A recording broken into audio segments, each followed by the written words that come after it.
ঢাকার বাইরে কেউ যদি আসে তো সেই ক্ষেত্রে আপনার গুলিস্তানে আসলে তো আপনাদেরকে দেখা পাবে। হ্যাঁ, ঢাকার বাইরে থেকে কেউ যদি চিরা টাকা চিরা যায়, তারপরে উলিয়ে খায়, ইঁদুরে খায়, ঠিক আছে, এগুলো আপনারা গুলিস্তান হল মার্কেটের সামনে আসলে এখান থেকে চেঞ্জ করে নিতে পারবে। ঠিক আছে, যেটা চিরা টাকা ওটা 15 টাকা 10 টাকা কমিশনে খাইতে পারবে। আর যেটা খাওয়া টাকা ওটা খাওয়ার উপরে ডিপেন্ড করবে। যেটা খাওয়া দেখা তারপরে সাথে খাইতে হিসাব করে আর কি ওটা পার্সেন্ট কাটা হবে। নতুন টাকাটা আপনার কিভাবে পান, আপনাদের কাছে কিভাবে আসে? অনেকে এখান থেকে নিয়ে যায়, আবার চাকরি করে, দেখা গেছে যাদের সিস্টেম পাস করে ওখানে থেকে নিয়ে আসে, না এখানে তারা আমাদের কাছে এভাবে আমরা পাই। আমরা ব্যাংকে যাই না, ব্যাংকে অনেক লাইন, তো এই জন্য আমরা ব্যাংকে যাই না। ব্যাংকে সারাদিন লাইন থাকার পর অনেক সময় জায়গাতে পাওয়া যায় না, এই জন্য আমরা কিনা নিই, কিনা আবার নতুন টাকাটা কিনাই বিক্রি করি। গুলিস্তানে হচ্ছে আপনার এই পুরাতন টাকা মানে সিরাভাট্টা টাকা এখান থেকে এখানে নেওয়া হয়। এরকম কি সারা বাংলাদেশে আপনাদের জানা মতে কি আরো কোনো আছে এরকম? সারা বাংলাদেশে সবচেয়ে বেশি আমাদের টাকা বিক্রি হয় পুরাতন সিরা টাকা গুলিস্তান হল মার্কেটের সামনে সবচেয়ে বেশি। কিন্তু এটা আপনি সারা বাংলাদেশ জায়গায় জায়গায় ঠিকঠাক আপনি কি আলাদা যদি আপনি বাংলাদেশে সবচেয়ে বেশি গুলিস্তান হল মার্কেটের সামনে। আচ্ছা, এই যে দেখতে পাচ্ছি আপনার হাতে ছিঁড়া টাকা, এটা কিসের জন্য নিয়ে আসছেন? বাংলায় ট্যাক্স ছাড়াই কইছে আমার এটা বাঙালি লই না।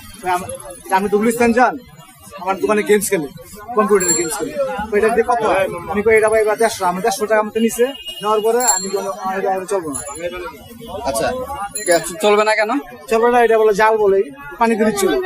আচ্ছা পানি নিচে ঘুরছিল, যেরকম কষ্টি মারছে।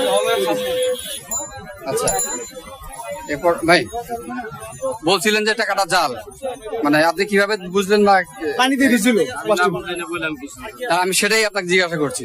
এটা তো ছিঁড়া টাকা।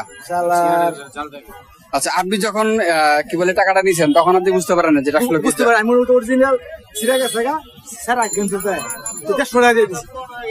আমি মনে হচ্ছে 20 টাকা 30 টাকা 5টা নিবো, মানে আমার পুরো সরকার কাছে। আচ্ছা, তার মানে হচ্ছে এটাও আপনার কাছে প্রতারণা করা হয়েছে? কত না মানে 1 বছর মানে স্যার দুলমো আমার দোকানে। আচ্ছা, আপনার পরিচিত?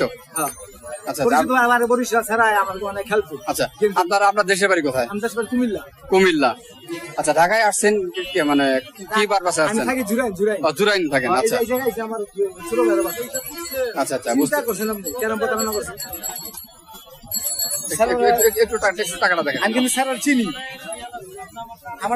আমার এটা সোনা ঠকাইলে এই টাকাটা রেখে দেবো স্যার, ধর্ম আর বাপারে ধর্ম আমরা বলাই না দিছি।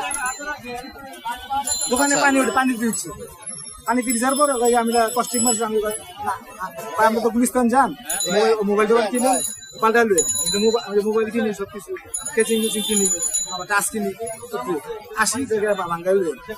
আচ্ছা, আমি 30 টাকা বাটা দিব, 20 টাকা থাকবে, চলবে।